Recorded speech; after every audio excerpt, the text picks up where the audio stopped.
Welcome to another episode of Tales from the Tables with your host, Rob Bradley, John Charles Ciccarelli, James Burrows, and Damien Hallwood.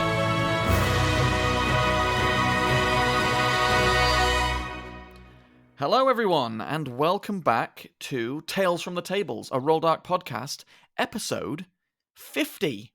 Can you believe it? Episode 50. Episode 50. A bit of we a did milestone. it. High five through the airwaves. We did it. Across the oceans and beyond, yes. A Yeah. long digital high five. And high five digitally to anyone who's been with us for 50 episodes. That's right. All you Incredible. loyal listeners. Yeah, if you've been sticking around, thank you very much. It's a pleasure to have you back. And if you're a new listener, welcome. Welcome to Tales from the Tables. This is a Indeed. TTRPG podcast focused around Rolldark, which is a professional GM agency where you can go, rolldark.co.uk, and find yourself a professional GM to run a one-shot or join an ongoing campaign and anything in between, both in person and online. Mhm. So welcome if you're a new listener. Episode 50. And place you to might jump get on. lucky and score the handsome, the talented Damien Hallwood. Or Yes. myself. Yeah, Which so you is might neither be of those actually lucky. things, but- Yeah, JC. Okay. JC, joining me today, of course. Hello, how are you Hello. doing today? I'm doing all right. What is the bigger milestone? Episode 50 or episode 52? Because that'll be a year's worth of episodes. I think 52 is a weird one because it Isn't it? won't Right? actually be Yeah. a year. A year. Right. We It's haven't, just unfortunately, an been able to arbitrary maintain number. Maintain Right. that consistency. So it will at that point, it be beyond a year. We've missed our year mark. So I think 50, just because it's 50 episodes, is probably the bigger one. 50 seems cool. It's a whole new Roman numeral. It sounds exciting. I like it. Absolutely. And right at the close of 2024, we're getting close. That's folks. true. It's rocketing towards the end of this year. It's gone super fast, at least And from my perspective. there's so much coming in 2025 in It's gonna be a- TTRPG news and space and stories that we'll tell each other. It'll be a year to remember for sure. It really is going to be a huge year for just being in the sort of nerd culture space, full stop. What is So the- much stuff. What is the thing you're looking forward to the most in 2025 from a TTRPG perspective specifically? From a TTRPG perspective? Yeah, so far for what we have, there's for what we so- know is coming down the pike. Yeah, I'm probably, because there's lots of things that are already released or pre-orderable that I know about that I could answer with that. Some I'll probably bring up today that I'm interested in, but Mhm. one that is I think the Monster Manual. Yep, in That February. was going to be my answer. Yeah, It's- the Monster Manual. I'm really, really eager to see that book. It's the Monster Manual that got me into the hobby in the first place. That's the book. I'm a monster guy. I always have been. Kaijus versus Yeah. giant robots. I'm the kaiju guy. Warhammer. I'm the Tyranids. It's Nice.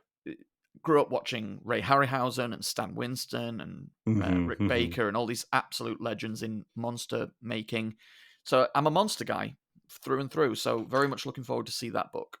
I have to be honest. There's a lot of what makes D&D relatively unique, of course, and such an enjoyable hobby. But the monsters, I think, are what distinguish it, and always have. There's and because with Lord of the Rings, sure, of course, there are monsters, there are creatures that don't exist in our world, and lots of them.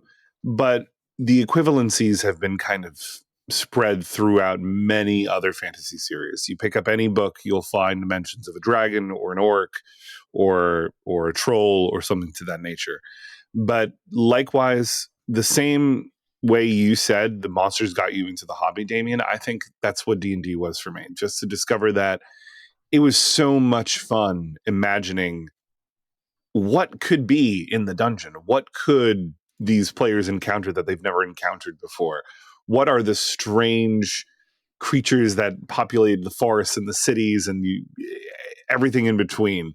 It's just such a rich environment. And the Monster Manual is the space to explore. You could crack open a player's handbook and get excited about what character to build, or you could crack open a DMG and get excited about what campaign to run. But there's nothing like cracking open the monster manual and picking the monster for your next encounter, or just delving into the deep lore of, why driders exist or things like that. It's just so cool. So cool. Yeah. And why beholders are xenophobic, and the fact that they can dream other beholders into existence and things like that. There's always something fun, Yeah.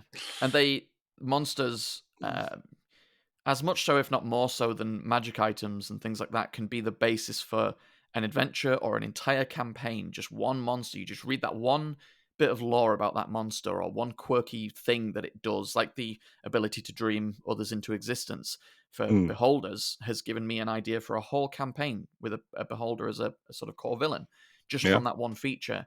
And on top of that, I run D&D for several people who've been playing for a long time, and it's still possible to surprise them with a monster. Oh yeah, it's still possible to bring a monster to the table, and then they get that look on their face, like what is what that? is that? Right. Yeah. Why does it look like a cloak? Oh, right. And the fact that we've got, I forget the number offhand, but I know there is at least a big chunk of new monsters in this new book, including some different takes and high-level takes on existing monsters. We're going to get to experience that all over again, being able to surprise people with new and interesting things, or play with their expectations of things they already know about. At the very least, exactly. Yeah. Right. I will say, just to take on the often taken on by Damien role of negative ninny for a second, I am a little trepidatious that I don't actually have high expectations for the monster manual. I'm very much looking forward to some new stat blocks that we were teased. And in general, I know I'll be picking it up because there's nothing like thumbing through a monster manual. But I don't, from what I've seen so far of the release content for this sort of semi-version of D&D, I don't necessarily think I'm a big fan of the changes that they've made and the stat blocks and the way that they're presented. I know a couple of things, for instance, like number one, in the effort to streamline, because that's all it really is, it's just an effort to streamline, they've removed traits and features from things that you'd expect them from, and kind of just built them into the stats. So, for instance, keen hearing and smell, which was a trait that a lot of animals and creatures, especially wolf-like creatures and things like that, would get in previous versions of D&D, is now just represented by a bump to their perception score.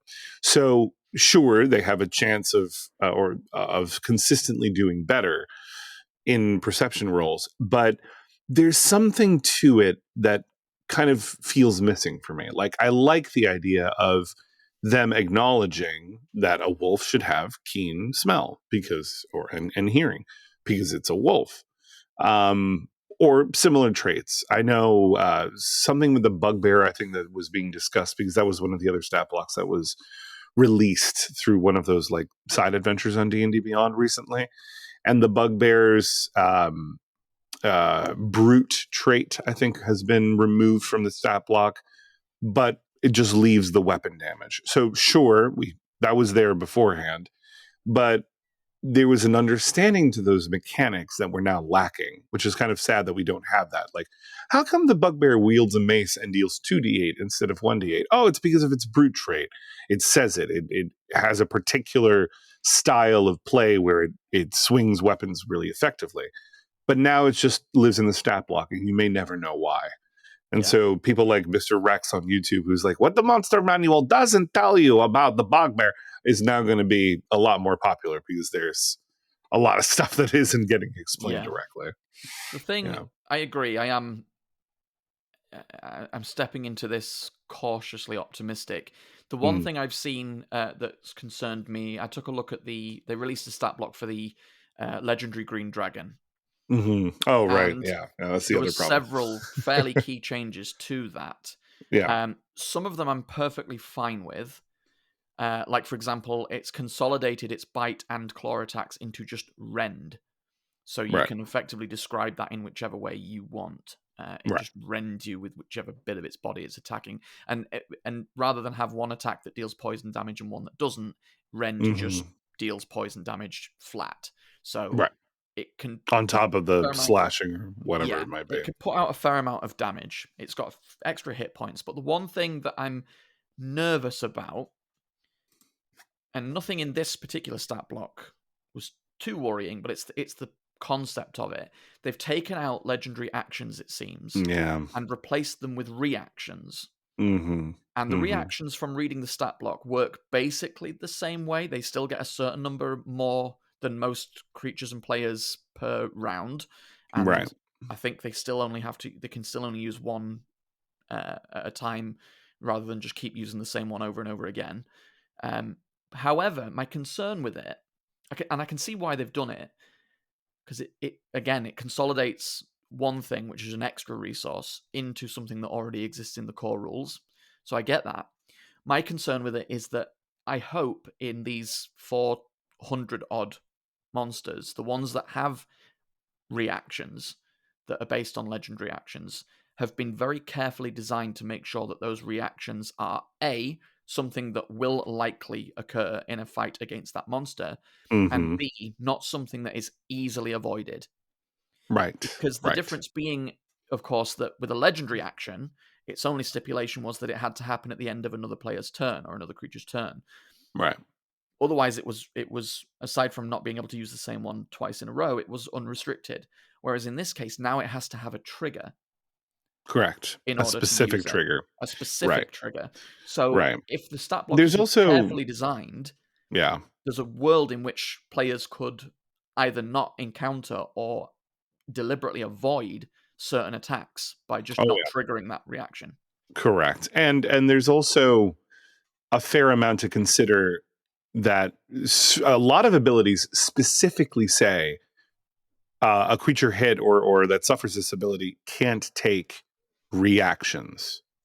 Right. Yeah. And that's so I think previously with the legendary actions, you couldn't take one if you were incapacitated, or your monster couldn't take one if they were incapacitated.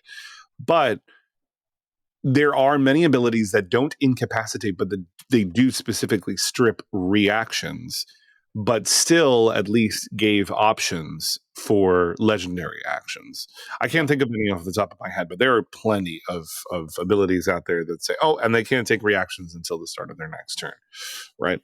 So there's definitely something to be said there. I think overall, Damien, even with the addition of reactions, it is sort of a nerf to monsters in general. I feel like legendary actions felt very unique, and it wasn't just a triggered response.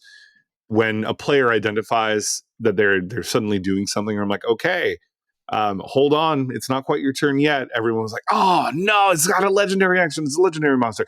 It immediately acted as an identifier to players, and they knew what they were in for a little bit more. I think we're going to be missing that in moving forward if you're using these kinds of stat blocks. But I know what I'm doing. I'm now at this point making D&D pudding soup because it's going to be ridiculous. It's just going to be a combination of all the stuff I want from both 5.5 and 5. Yeah. So I'm going to have 5 reactions and legendary actions, and nobody's going to tell me otherwise. Yeah, I agree totally. I mean, it still does have legendary resistances, and it actually, I think, gets more now. I think more on 4 in a general, day or 5 a day if it's in its lair. Right.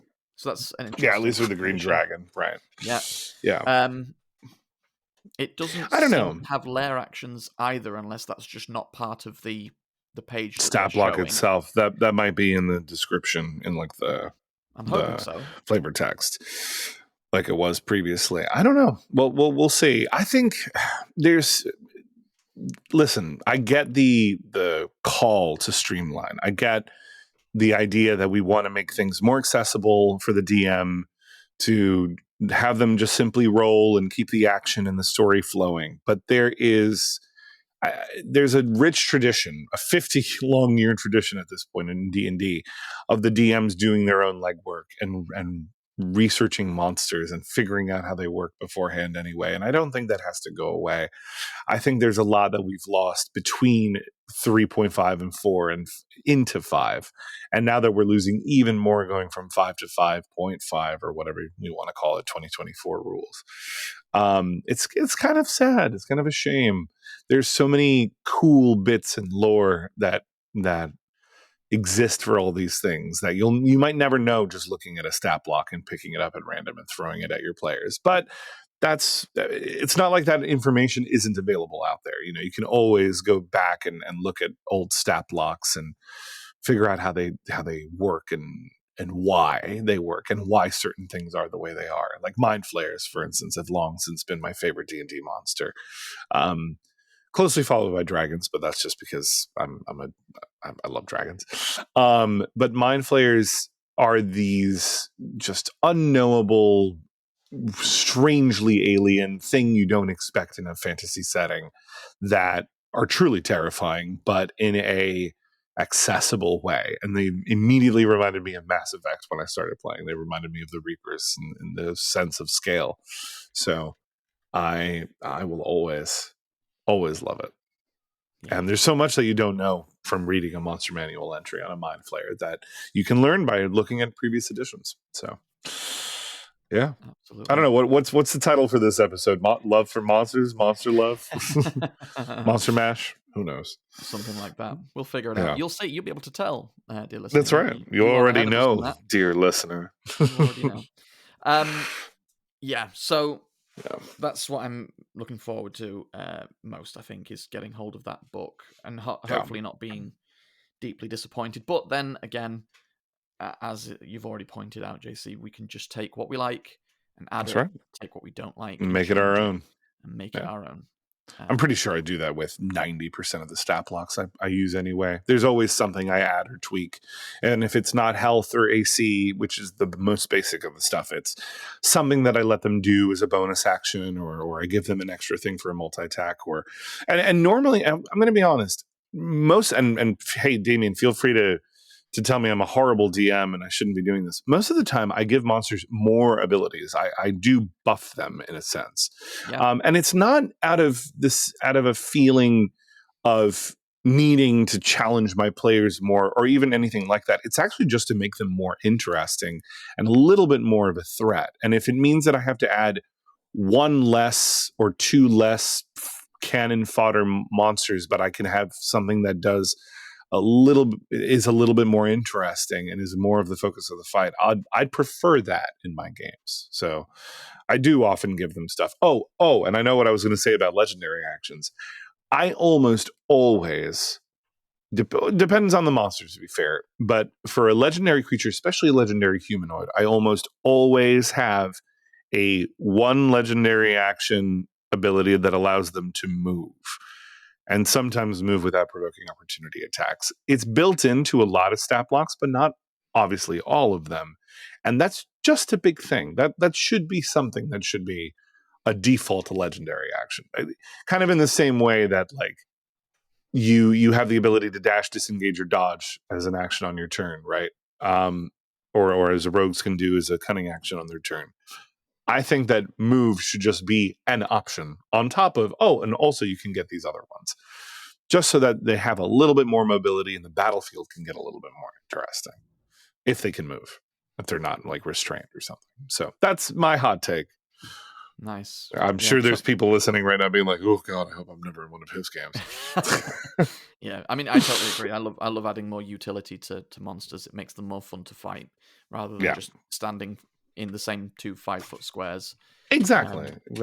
And exchanging hits. Quick shout out to my favorite monster manual, I think, of all time so far. Monster Manual 2 from 3rd edition. Nice. Just page for page, absolutely packed with fun monsters, some of which are back and others that aren't. A lot of fun monsters in there, especially ones to replicate and bring forward if they're not already in the system. Just there you go. My favorite book. Monster manual wise for D&D. What's your favorite monster that hasn't been brought into 5th edition? That's a toughie. I really like. I'm going to forget what it's called. It's actually not from that book. There is a monster. I'm going to blank on its name. That was effectively a construct that was designed to eat undead. because Ooh. it prefers the taste of undead flesh. However, it was Whoa. warped in such a way that it first transformed. It preferred to kill and to transform things into undead and then eat them. Oh wow. So it became Jesus. this sort of it became this sort of accidental experiment, and it looks like a sort of ape like hairless humanoid with two long tongues that come out of its mouth. And there was a standard version which had two axes, and its tongues would wrap around its arm and lick the blades in each hand. Whoa. And then there was an armored version of it as well, with this sort of jet black armor. If I remember what it's called, That sounds so cool. yeah, at some point before the end of the podcast, I'll remind you. I'm blanking on its name right now, but I really love that design. Really, really cool. Sounds terrifying. Jesus. Yeah. I don't know that I really have one. I think everything I really liked made it into 5e. But every now and then I'll hear about something particularly cool that didn't make the cut and is buried in the deep lore of the hobby that nobody remembers, or that only you barely remember. At this rate, it's practically canon to consider the False Hydra officially a 5e an official D&D monster, even though it's not. Very but it should be. Monster. Yeah. Very, very popular. It has to be done right. And that's the thing. I've actually only run one once, but not in the way I would have ideally hoped to run it. I would, if that's the case, I would prefer it to be a smaller scale sort of adventure, something that where the heroes are visiting a town, as is the classic setup, and to know that they're going into it from the get-go, that they're going to be facing a False Hydra. And if you have no idea what we're talking about, I'm not going to spoil it because we could talk about that for the rest of the episode. Do look up the False Hydra. It is a very unique creature, very creepy, very, very cool. Yeah, a tough one to. It takes a bit of prep and a bit of planning and even potentially a little buy-in from the players to run it, but one that can really lead to some really memorable encounters for sure. Oh yeah. All right. Cool Let's stuff. dive into some quick news. Just very quickly, Rot Reaver. Rot Reaver is the monster from Monster Manual 3 3rd Rot edition. Reaver. Okay, I'll look that up. Super cool monster. And the armored version of it, if you can see the artwork, is just menacing. Yeah, with two axes in the air and the what look like veins running down from that around, wrapping into its mouth. Oh my god. It's stomping on something. Jesus. Its lore strikes me as the sort of thing you'd find in a Fallout vault, this kind of mutated creature that was intended to do good. I could imagine discovering a dungeon with all of this sort of experimentation and lore and, creatures' body parts and stuff designed to create this thing as a way to stop an undead army or, an undead plague and go horribly wrong and create something even more terrifying. Wow. Yeah, could be a lot of fun. I love that. I just pulled up the stat block from 3E, and it says, a Rot Reaver's cleavers are identical in appearance to +1 hand axes, except that in a Reaver's hands, these cleavers deal quadruple damage on a critical hit, rather than a hand axe's triple damage. Wow. Ooh, you get a nat 20 on one of those, you are dealing some hefty damage. Yeah, and what a way to creep out your players is to have it hit them with these axes and be licking the blade with these long tongues wrapped around its arms while it's doing it. Just straight away puts your players on edge. Like, why is it doing that? Yeah, stop licking it with your unnaturally long, weird red tongues. Yeah, stop it. Amazing, very cool, very cool. Anyway, on that note, news. We've got a few things to cover here, a few fun bits to call out. From D&D, there's really only the one thing I think that's making the rounds at the minute, and that's the playtest material is available on D&D Beyond for the updated Artificer for the 2024 rules.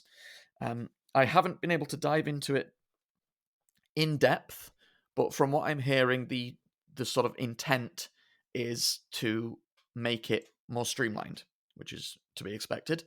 Right. And it doesn't sound like it's been too drastically changed. I don't think many people, certainly people who play them, had too many issues with the Artificer, and if anything, I think the issue probably was that it just needed to be a little less complex to run. So hopefully they'll achieve that. Feedback is launching on Christmas Eve, December 24th. So you can playtest it and send feedback from December 24th on D&D Beyond. I'm a little surprised to see this so soon after the release of the core books, given that it didn't make an appearance there. It here he comes. Here's negative Nini. It worries me a little bit that already they're looking at classes beyond the player's handbook. The core classes, right? When we've only just got it. One of the big problems that D&D 5th edition didn't have for a long time until the sort of back end of its life was now there's so many books with so many species and so many classes and subclasses scattered about the place and spells and things that it becomes an exercise in tedium to gather it all together and make a character. They've consolidated some of it with things like Mordenkainen, but it's frustrating to have so many books with so many options in, and it worries me that they're already, we already know we're getting a Forgotten Realms player guide. I don't know whether this is planned to be in an Eberron campaign setting or whether they're going to put it in a different book. So yeah, that concerns me a little bit, that we've barely had chance to get our heads around the new stuff, and they're already saying, "Hey, look, here's some new classes that we're working on." There's some new. I think it's just because the Artificer was so beloved in 5e, and the fact that it was basically considered a canonical class, which it really, in many ways, it is, because Tasha is a very, very canon book. That they were just, I think the demand for it to return quickly was too great. Interestingly enough, I do have the PDF open in front of me, and they have a very handy little gray box on page 2 that says Design Note, Artificer Updates. And here are the main updates in the class since its appearance in Tasha's Cauldron of Everything. So I'm going to read these out really quick for those of you who are interested in Artificer. Basically just quickly summarizes what has changed. So Magical Tinkering, the feature, now allows the Artificer to craft low-cost items quickly. That's interesting. Probably very powerful. Spell casting now allows the Artificer to change one cantrip after each long rest. Okay. That's nice. A little bit of versatility there to see that. Cool. Infuse Item has been redesigned and renamed to Replicate Magic Item. The feature allows the Artificer to replicate any magic item of a qualifying rarity and item type.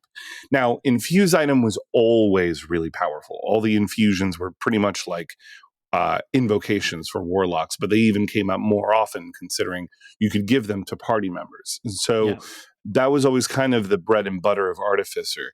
I don't know that this is necessarily a lateral change, but Replicate Magic Item to allow a replication of any magic item of qualifying rarity and item type into that feature. That's real powerful. And it brings up questions. Do they need to have seen it? Does the DM now need to restrict more items depending on the campaign and the setting and the process of the adventure? It certainly opens up a big can of worms there, but that's interesting. Yeah, because effectively at that point, if you give your party a magic item and it's something that the Artificer can benefit from, or another member of the party can benefit from, then you're effectively giving your party 2 of them. Right. Or potentially more. Like, what happens if they pick up a cloak of protection? Now that's double the power, possibly more, depending. Right. Very interesting to see. Flash of Genius is now used in response to an ability check or a saving throw failing. I think previously it was a saving throw or an attack roll. So now it's been changed to ability checks. So interesting there. Kind of makes sense, though. Spell storing item has been changed to include level 3 Artificer spells. That's a straight up buff, of course. And Soul of Artifice, which I think was their capstone ability, no longer requires a reaction to cheat death, and it restores you to 20 hit points instead of 1. The feature's other benefit now enhances ability checks, which is interesting. I think that the 1 hit point thing is fairly universal, isn't it? They wanted to avoid the whack-a-mole pop back up to come back down thing. Yeah. Right. Yeah. Although at level 20, 20 hit points is effectively a hit point. Yeah. I mean, come on. Yeah. If they had let you like burn a certain number of hit die as part of that healing, I think that might have been a little bit different, but I'm sure they didn't want to overcomplicate it. That's interesting. I'm actually reading through the replicate magic item thing right now, and it says, when you gain this feature, choose 4 plans to learn from the magic item plans table. Artificer level 2+. Bag of Holding, Cap of Water Breathing, Sending Stones, and Wand of the War Mage +1 are recommended. That's what it says in the block. Whenever you gain an Artificer level, you can replace one of the plans you know with a new plan for which you qualify. That's real. That's good. It's good. So it is a limited list of things, but it's still powerful. It includes a +1 weapon, +1 shield, +1 Wand of the War Mage, Wand of Magic Detection, Goggles of Night, very useful, Bag of Holding, and then depending on when you gain extra levels, yeah, there it is. Cloak of Elvenkind, Boots of Elvenkind, Eyes of Charming, Cloak of the Manta Ray, Lantern of Revealing, Pipes of Haunting. So it is a curated list, which is interesting. Then, however, when you're level 10 plus, the list changes and it says uncommon ring or wondrous item, as long as it's not cursed. So they don't give you specifics. It just turns into that. And then at 14 plus, it turns into rare armor, ring, wand, weapon, or wondrous item that isn't cursed. So still a lot of versatility on that front. Very interesting. I've come to like the Artificer. I've always liked the flavor of it in certain campaign settings. I think sometimes it just didn't belong in fantasy, but I've put it this way: it's very much like a Doctor Strangelove and/or How I Learned to Stop Worrying and Love the Artificer. That's That's my book. If you are listening and you've turned into the Steve Carell from The Office meme of him shouting "no" repeatedly. Right. Bear in mind this is up for playtest, and so there may be some tweaks and some changes and nerfs to this. Depends on its response, I guess. So get your hands on it, make a character, test it out, and if you are strapped for things to do on Christmas Eve, head over to D&D Beyond and send them your thoughts. Let them know what you think. Yeah. Send them all of your no's there. Very cool. Very cool. Is all of the D&D news that's not a lot recently. Not a lot. There's a few things I wanted to call out. Beyond that, I would be remiss, since I am clearly a Modiphius stan, to mention some of the things that have hit the Modiphius website recently, because there is some really interesting stuff. The first one that's really caught my attention, because Modiphius it acts as sort of a distributor for a lot of TTRPGs that aren't their own 2D20 system, as well as their own systems like Fallout and Star Trek and some of the big ones, John Carter from Mars and stuff like that. This book really caught my attention. It's called Triangle Agency. And just on the face of it, the artwork is gorgeous. It's a really gorgeously put together book. Triangle Agency? Triangle Agency. And it looks to be a kind of corporate sci-fi horror game where you part of a sort of corporate entity that deals with the strange and the unknown. Cool. And it's got a really fun sort of comic book art style to it. And the dice mechanic is really interesting. If you see the product page when you're looking at it, it's got some D4s with the 3 at the top of the sort of pyramidal shape highlighted in red, whereas the rest of the dice is grey. Ooh. And that is because the dice mechanic involves you rolling 6 D4 and having varying degrees of success and failure depending on how many of those 3s you get. However, if you get 3 3s, that's called a triscendence. A triscendence, which doesn't generate a resource called chaos, which seems to be sort of the GM's resource for making things more frightening and challenging, and instead allows you to pick one of 3 special abilities to activate. So it's kind of like a crit, is to get 3 3 threes on a dice for Triscendence. They're clearly going for a theme here with the D4s and the name of the product and the Triscendence thing. This is great. It's great. I like it. From what I've read, I might have to pick this up because the setting sounds really cool. And from what I've seen of the previews of the book and from reviews I've read, it seems like the book is very much written from the perspective of like a manual that you would be given in a corporate entity, like the way that they would speak to you and the things I'm that they seeing would that. recommend. Yeah. New hire orientation is how to like make a character, right? Yeah. That's brilliant. And a lot of it is like redacted information or access denied blocks on the text and stuff like that. It's very, for those of you who follow this, it's very SCP inspired. That's very clearly SCP inspired. And the artwork kind of reminds me a bit of Portal and that sort of like tongue-in-cheek post-apocalyptic but still having to abide by basic company rules kind of aesthetic.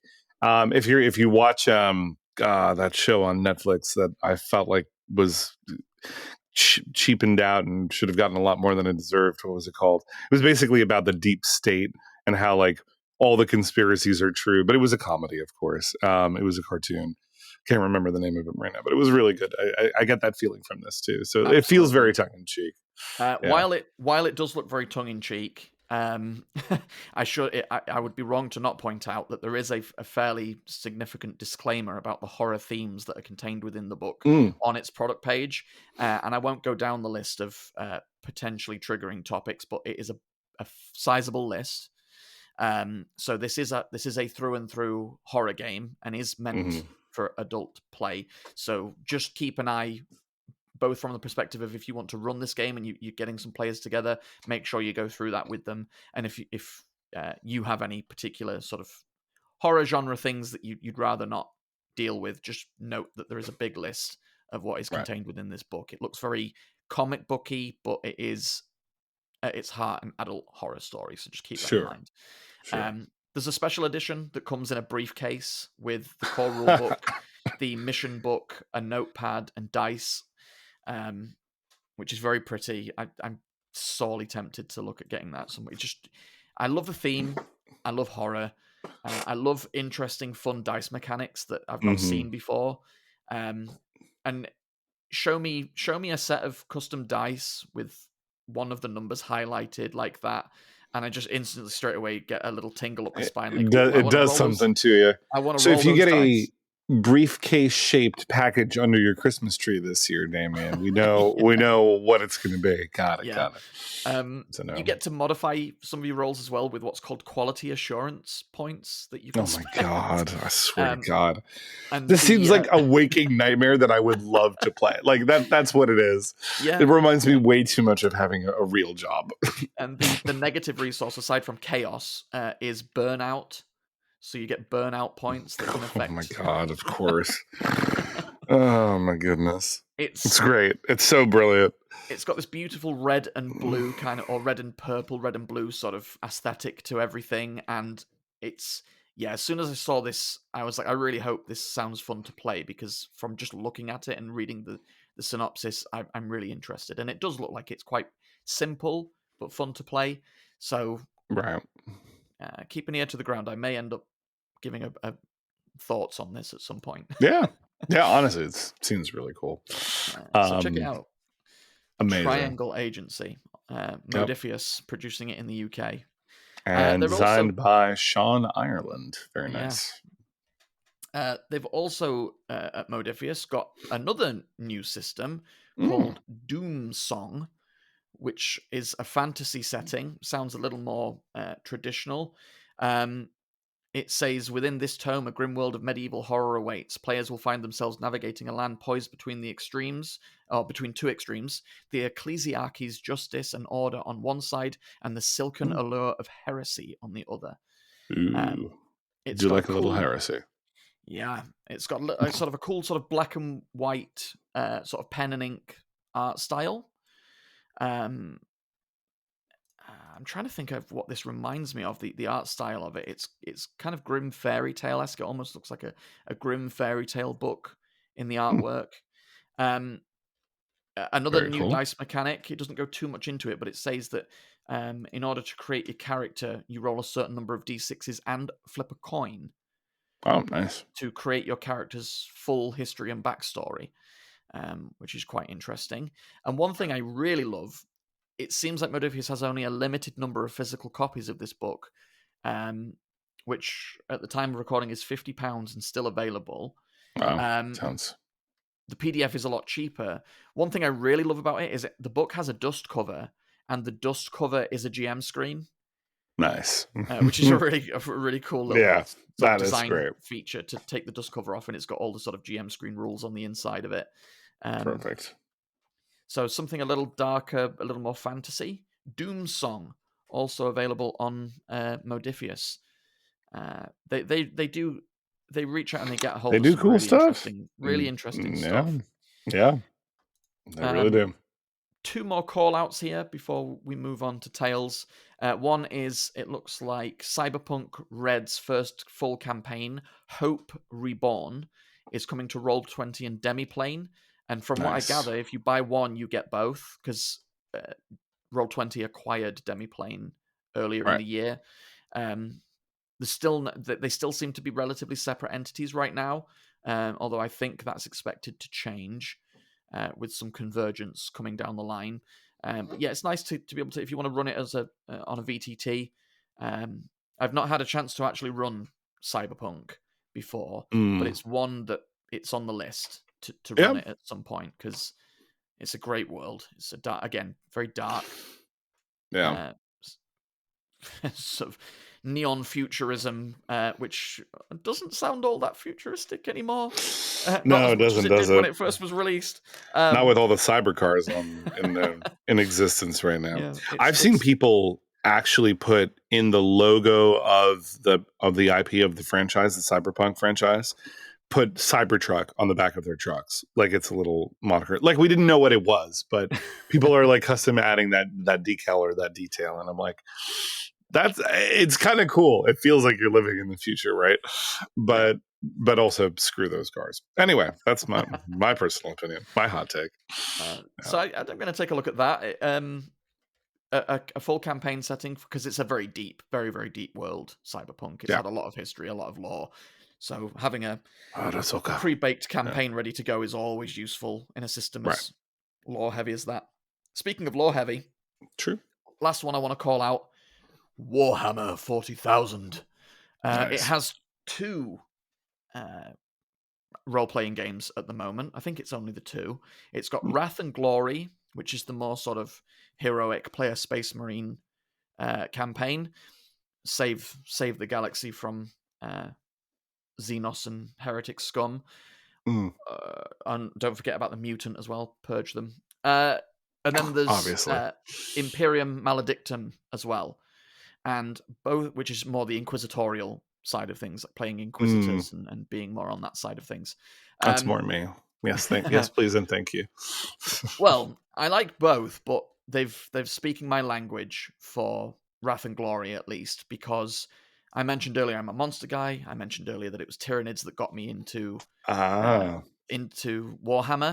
and Tyranids have had a big resurgence recently. They got new miniatures not all that long ago now, really, although longer than I'm probably remembering.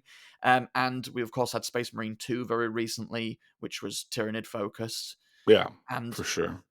We had Secret Level as well, which, although not Tyranid focused, was was designed as a sequel to that game. Yes, to the game.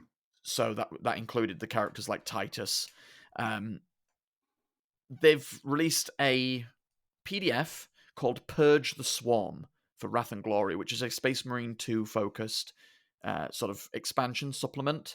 £3.99 as far as I can see here, and will feature stat blocks for Titus, Gabriel, and Chiron.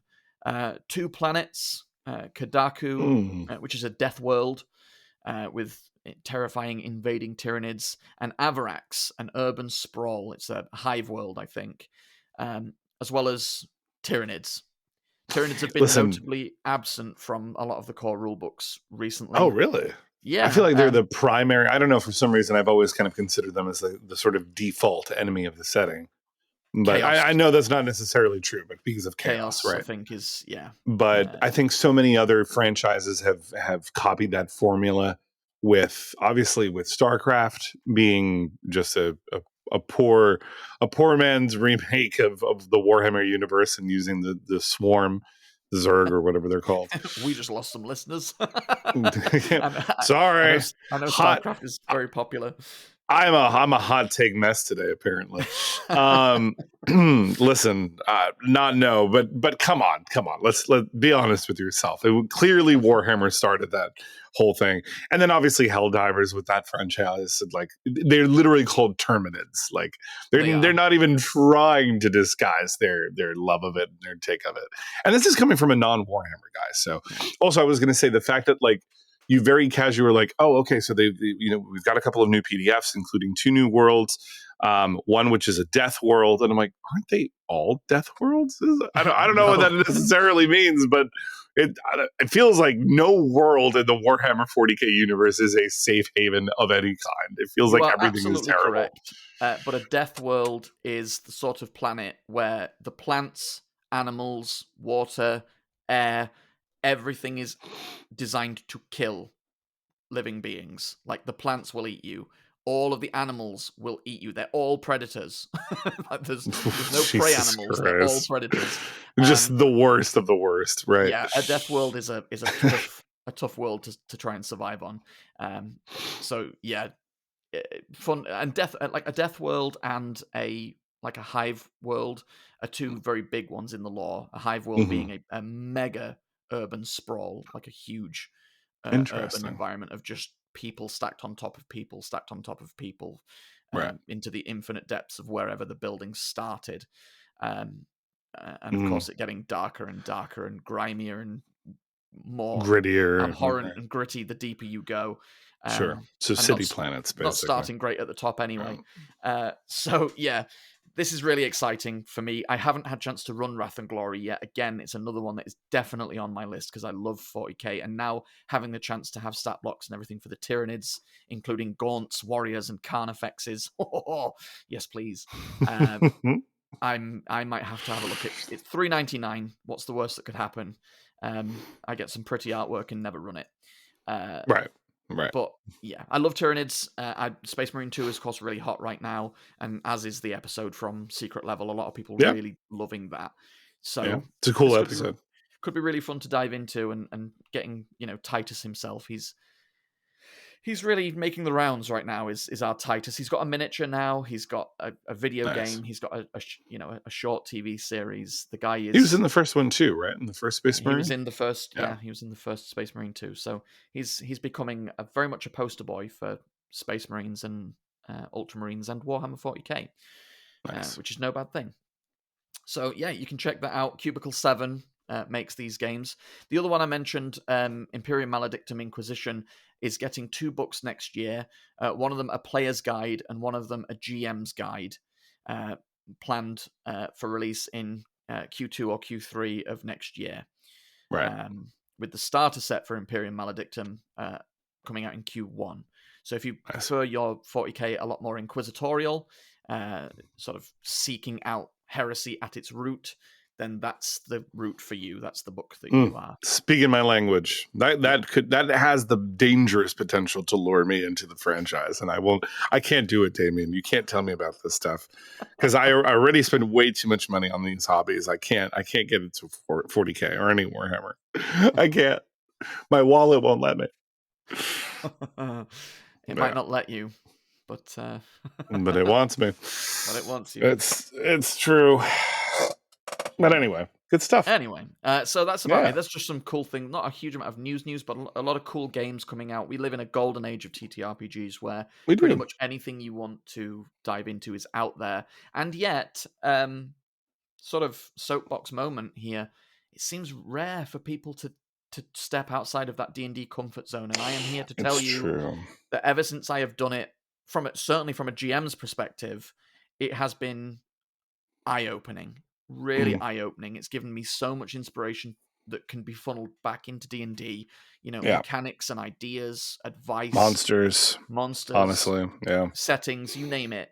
It's very inspiring, and you may end up just finding your new favorite TTRPG, because having a lot of fun with Fallout right now. Mm-hmm, A lot of fun with Fallout.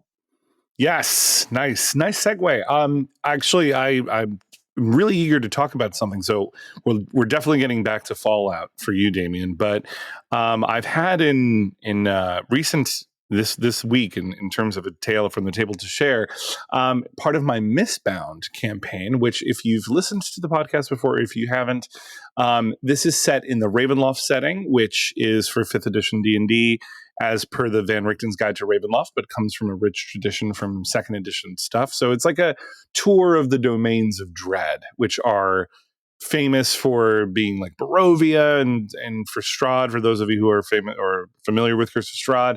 But there's lots and lots of other ones, and the gimmick is that every domain of Dread has a Dark Lord, which is being effectively is the ruler of their domain, but also its foremost prisoner.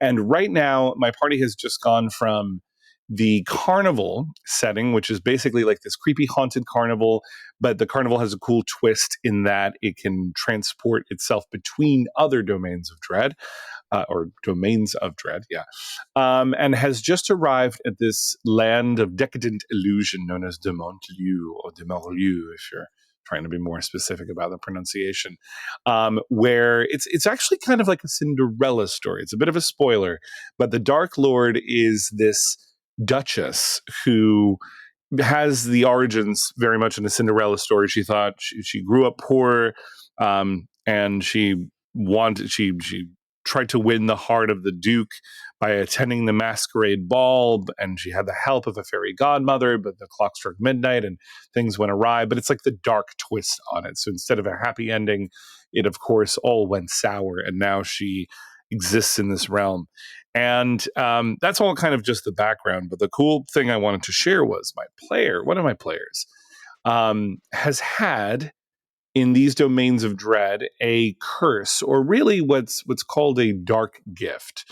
And in the Van Richten's Guide to Ravenloft source setting, there's a number of different dark gifts that you can kind of give your characters an optional start. Among them, you have things like a sentient shadow, which can affect your luck and behaves a little bit differently from the way it's supposed to, the way you do. Sometimes you can see eyes in different places. They're called the Watchers, or the Watching Eyes, which just speaks to the eldritch entity of things. There's another that's a little bit more werewolf-esque, where you're not specifically a lycanthrope, but you have like the curse of a beast, and certain things will bring out this inner beast and cause a physical transformation in you. But my player, for the past, I think we're past 75 sessions or so, has had a symbiote, not unlike Venom, if you're familiar with the Marvel franchise, but obviously a little bit more fantasy flavored, a lot darker, a living entity within them that can help them. And he uses them to basically sometimes get better at ability checks and stuff like that. But of course, the mysterious origins of which have long since been shrouded in misty shadows. And now it has come to light how he acquired this symbiote. It was a repressed memory that, through the workings of someone called the Illuminated Man, which is this character from the carnival who can step through into people's dreams, and help them experience their dreams, or even capture nightmares as tattoos on his skin. He helped we had a little bit of a dream sequence today where it was very much like, if you're familiar with Game of Thrones, it was like the Third Eye Raven sort of thing, where the two of them are observing the dream as themselves from a different standpoint, like a memory. And so they revisited a repressed memory as a dream in this character's backstory, where when he was a young child in a village called Auspice, which was not very auspicious, the carnival came by, but this eldritch entity that had been trapped inside of a sword held by the carnival's ringleader called Nepenthe, recognized the potential and what is apparently the doom that this character can spread. Nepenthe found its perfect vessel in this character, Quinlan, and convinced the ringleader of the carnival to try and strike the child down. And instead, we got a lot of childhood trauma whereas she cut down with the blade his best friend, a tiefling boy that he had been playing hide and seek with at the start of the dream sequence, jumped in the way and got cut down instead. And Isolde, in horror at what she had done, dropped the sword and ran away to go get help.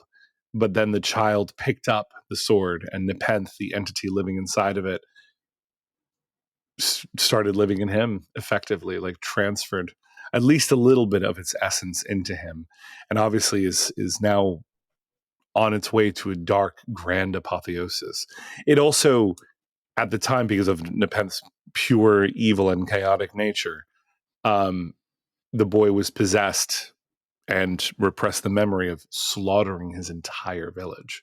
So the dream sequence cut to just all the previous people. I think I had Morning Mood by what is it, Edward Gent, I think is the composer, playing when the village scene started, like da da da da da da da da, that sort of like light-hearted music. Then cut to a second segment in the dream where there were just bodies everywhere, and he was dragging out a woman out of a house by her hair, with Nepenthe glowing red in his hand, the blood being absorbed into the blade. It was very, very gruesome, but very, very visceral. And it took us like an hour of the session, but it was like a really cool extended dream sequence, and you could tell how much he'd been waiting for this for after a year of playing and wanting to know where this all came from. And there's still more mystery to be solved, because apparently it's his bloodline that has marked him for this for Nepenthe to be the perfect fit, and he doesn't really know who his father is. It wasn't part of that memory, so there's still some revelations to be had. Anyway, that was my big tale that I was eager to share this week. Very cool. Very, very cool. Yeah. There's a couple of things I'd call out there. The idea of a symbiont in D&D is fascinating, and there's two things I'll call out regards that. Talked earlier about some of my favorite monster manuals from 3rd edition, which really had some great ones, and one of them is the Fiend Folio. And the Fiend Folio from 3rd edition features symbionts and fiendish grafts. Ooh. Nice. There's a whole appendix in the book that features these fiendish. One of them's like sinew that grows down your arm and gives you these big claws. See, I wish I had known this ages ago, because I did this with a character in a different campaign. He had been captured by demons in the abyss and had been experimented on by a Sybriax to become like the perfect warrior in a gladiatorial setting, and had all these like grafts done on him.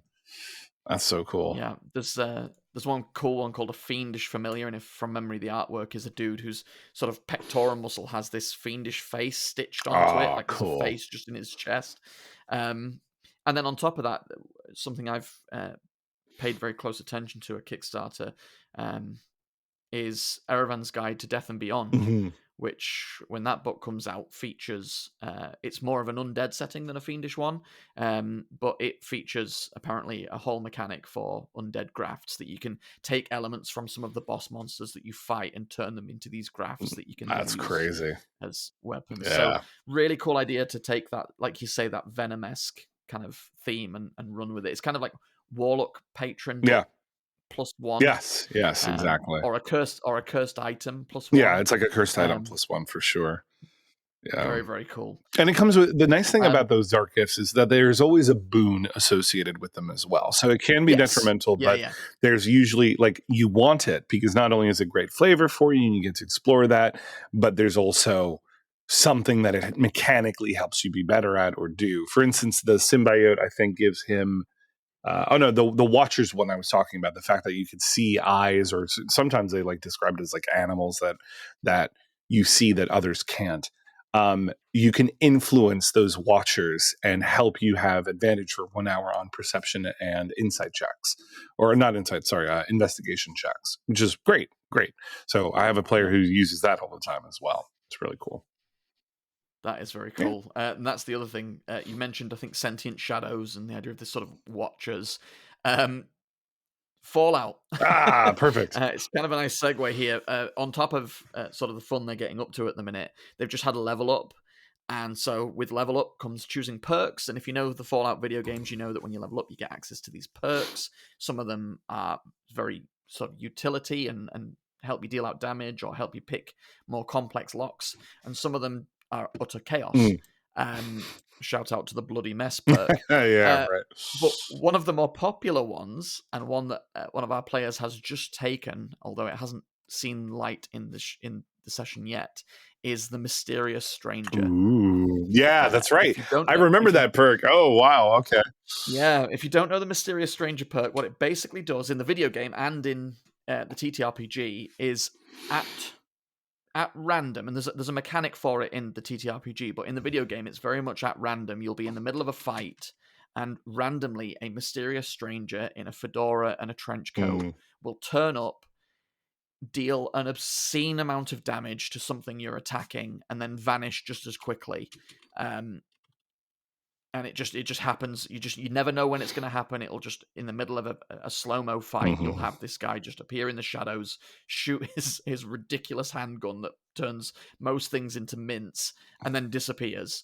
And in the TTRPG, it works similar. You have a luck resource in the game, and you spend one luck, and then it's for the GM to determine if and when the mysterious stranger shows up in the middle of a combat, and it has its own stat block and deals obscene amounts of damage. It can't be tracked. It can't be followed. Once it's gone, it's gone.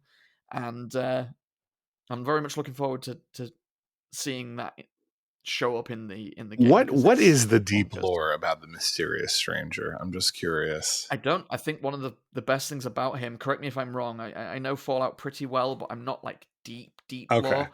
But from what I understand, there is very little. Okay. Deliberately so. Like, he is the Mysterious Stranger. He is just this G-Man-esque entity that shows up in a hat and a coat with a handgun that's beyond the strength of most weapons. And yeah, just helps out of nowhere. That's so cool. I love that there's not a lot of lore on him. It's up to you. Yeah. There's a fun correlation actually between two of my games. I don't have sort of any particularly long tales from the tables, but there's a fun correlation between all three of my games, in that all three of them have involved this week descending underground. Ooh. In Odyssey of the Dragonlords, they have aboard their ship, they found the mouth of Charybdis, a great whirlpool being swirled by huge stone hands. Very cool. And rode that down into the equivalent of the underworld, because they're tracking one of the Titans. Nice. And she's down there, and they've discovered that they are now in equivalently the Underdark, with a sort of pseudo starry sky created by minerals in the ceiling, and this jet black still waters that literally burn the ship as they move through it. So they're on a bit of a ticking clock. Nice. And hanging from the ceiling of these caves are these colossal 100-foot on a side cubes chained to the ceiling with hourglasses attached to them. Jeez. That are like 2/3 of the way done, and have discovered that inside those cubes are weapons that the gods and titans saw fit to keep imprisoned. Wow. And in order to find this titan in the vastness of her underground lair, an entity suggested that they go into one of those cubes and effectively make one of the creatures angry inside the cube, because it will make enough noise to draw her attention and bring her on her great barge of dreams to them, so that they can then decide how to deal with her. That sounds so cool. So they're entering one of these colossal cubes. Lots of heebie-jeebies as well in the cube. There's a couple of rooms that made them go nice. Because hey, these creatures need feeding, right? And so that was descending underground. I still can't go into spoilers about Tuesday night for Vecna Eve of Ruin, but I know you know where I'm at, and the quote unquote dungeon, yes, okay, in this particular setting, as of last time, right, does feature an above and below ground level, and they've just entered the below ground level, part 2, effectively, right? Part 2, some fun shenanigans there. So they've just gone underground, and then in Fallout, Mayor McDonough from Diamond City and the Minutemen have tasked them with clearing out the sewer systems nearby, because they've decided that if they can clear out a long stretch of sewer beneath Boston, they can get the trade caravans through them, and they won't have to deal with the radiation storms and snow, inclement weather that's being brought ahead by the winter, because the weather is literally killing their supply caravans. Forget super mutants and robots. The weather is just killing people. Yeah, weather is terrible. They've tasked them with descending down into the depths of the ruins of old Boston to clear out a sewage system and potentially open a new way for trade. But what waits for them in the sewers, Damien? Oh, I can't say because I know some of them listen. But they did have a bit of a scrap with some bloat flies and a blood bug above surface before they got there. Yeah, they had that same reaction. And it's been a fun way to introduce the prospect of diseases into the campaign, because being struck by horrible insects with long proboscis that they're burying into your skin and just descending into the foul depths of the sewers comes with risks. And one of the fun things I was able to do is I've got some very I've got some sewers ambient noise, some dripping and flowing water and echoey sort of soundscape. Then a little bit of very sort of Fallout-esque reminiscent music for sort of low tones and very sort of ominous. And then at the same time was able to find a sound sample for a Geiger counter. Oh, nice. And so, because one of the players has a Pip-Boy. So when they descended down, there was this low ambience of the sewers and everything. And I described that once they got down the stairs and into this sort of ankle-high water, the Pip-Boy began to crackle and put the crackle in. And they were like, wait, did you do that? Because that was perfectly timed. Nice, I was like, nice. Yeah, no, I added that in. That wasn't just... As you know, I'm a huge fan of putting sound effects and having the right music and soundscape. I have a massive library. I pay for a plugin for Foundry VTT where I can have like a whole library of sound effects ready to go. I have a separate subscription to Voice Mod, so any clip I can find online and download, I'll put it in. I could play one right now if I wanted to, because that's what's currently feeding through to this. But I love that, like the ambience and the soundscape. I realized when I sit in on like a friend's one shot or something like that, and they're not putting on music and soundscapes, I need it. Like at this point, it's just become something that I really need for my immersion. So I will go and just crack open a YouTube playlist if I need to, just to have a little bit of background music. But yeah, I love that sort of stuff. And the Geiger counter going off, the little kind of crackling. It's one of those sounds that if you can, there's no replacement for it. Like once they heard that crackling sound start ticking away the minute they got down into the sewers, they needed no further description. It's iconic. They needed no further help. They knew what was going on. They knew what they had to deal with. They knew to stop and assess the situation. They knew to get the Rad-X and the Rad-Away out. And it needed no introduction. It's one of those iconic sounds, both in Fallout and just in general. Yeah, the sound of something radioactive. I was about to say radiative. Clearly, we've reached the end of the episode because I'm like, absolutely. That's awesome. So continue. Yeah, all three games have involved serendipitously delving into the depths of the earth. Very nice. I can't wait to hear the progress on this next week. I can't wait to hear what it is that they've encountered in those sewers, or whenever we resume after the holidays. Yeah, indeed. There is some fun stuff waiting for them down there. Very cool. I look forward to continuing that nice. very soon. Nice. I'll miss all my games. I think now all of my games are now paused until the new year. Really? So, oh, wow. Yeah. So it's interesting how I was just to leap back for a second to the through line for games. I realized that actually happens quite a fair bit, and I run a fair number of games per week as well. And there's always a theme. There's always something that is connecting them. For instance, not this week, but the week before, the theme was card readings. I had a lot of card reading for random reasons. One campaign was dealing with a deck of many things. The other campaign had a Vistani and a Taroka reading. The other campaign had a Riffler, which is a creature that has the ability to sense the presence of decks of many things and kind of goes around the multiverse collecting cards and trading them and making bargains for them and stuff like that. So it's cool how these patterns emerge, and you don't even plan them. I certainly didn't go in planning like there needs to be a card theme this week in all my games. It just kind of organically happened. And exactly the same. Yeah, random chance with all three going campaigns underground. Involved. Going underground. Yeah. Cool. Well, good stuff. Looking forward to it. Awesome. Thank you for listening. Episode 50. Yeah. Maybe there be 50 and 50 more on top of that still. Indeed. It's a lot of fun recording these podcasts, and wishing all the best to our co-host James and Rob. I know that both of you have been under the weather. It's been hitting you both hard, so thinking feel better. Both for sure. Recover well soon. Especially during the holidays. It's terrible to be sick in the holidays. So hopefully get the chance to enjoy these holiday weeks coming up ahead of us.